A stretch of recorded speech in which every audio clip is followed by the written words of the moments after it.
We have complete confidence in the suits that we built, in all the suits. And again, that whether they wore the Mach 39, the new suit, or whether they wore one of our old suits, we feel like we're giving our athletes a bit of an edge and a competitive advantage. But when we came back to it, I think you look and you saw a company that if we are going to get pushed and we got dragged through the mud a little bit last week, that we're going to come back bigger and stronger. And we've got 4 years to be right, but it's going to be a fun message in 4 years, and we're going to have a lot of fun supporting U.S. speed skating over the next 8 years as well. And I understand you're really bullish about the prospect for women. Why is that, women wear? Well, we think it's a huge opportunity, and you look in this country, there's just as many females competing as there are men competing. Go watch the Olympics, and you'll see there's no difference between men and women that are out there, or their want and their desire. And so we believe our mission is to make all athletes better, which means give them that little bit of an edge. And sometimes that edge is the physical, technical difference in whether it's the speed skating suits, whether it's the uniforms, the jerseys, the base layer, whatever we build for them.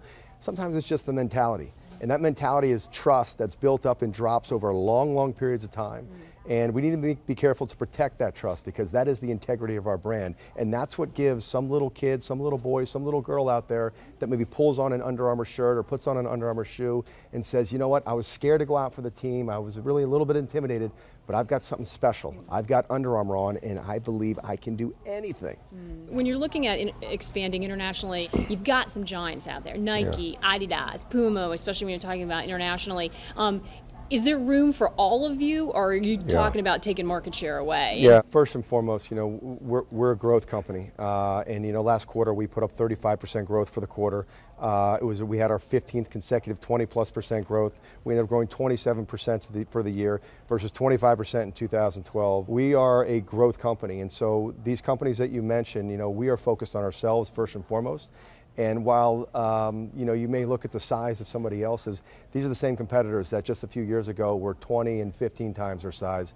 Well, this year they're about 11 and 8 times our size. And the way the projection's going for us, they'll be about 8 and 6 times their size in the future. And so we like the way the trend line's going with our brand. We're not intimidated by anybody. We've got a lot of things and lessons that we'll learn, but hopefully that's what this statement of circling back with U.S. speed skating is saying. We might have gotten a little dust on us last week, but we're going to come back and show you why we think we're the greatest brand in the world.